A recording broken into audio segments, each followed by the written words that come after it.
સોમનાથ ગીર સોમનાથ જિલ્લાના કલેક્ટર દિગ્વિજયસિંહ જાડેજા માટે મેં તપાસ માંગીએ છે।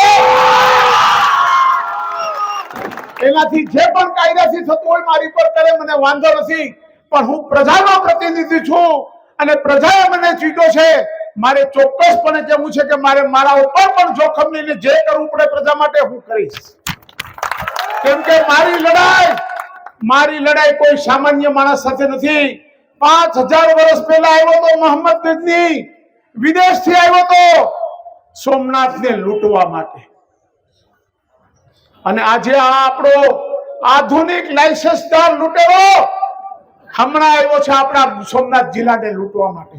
એ લૂંટતા હું રોકવા માટેનું મારું સર્વસ્વ અર્પણ કરવું પડે તો હું કરી દેવાનું છું। આપ બધાને યોગ્ય લાગે તો મારા ભ્રષ્ટાચાર મુક્તિ આંદોલનમાં આપ બધા પણ જોડાજો। આવનારા દિવસોમાં હું સોમનાથ જિલ્લાને ભ્રષ્ટાચારમાંથી મુક્ત કરવા માટેનું એક આંદોલન ચલાવવાનો છું, અને અત્યારે તો માત્ર ને માત્ર આ જિલ્લા કલેક્ટર ઉપર જ મારું કામ કેન્દ્રિત છે।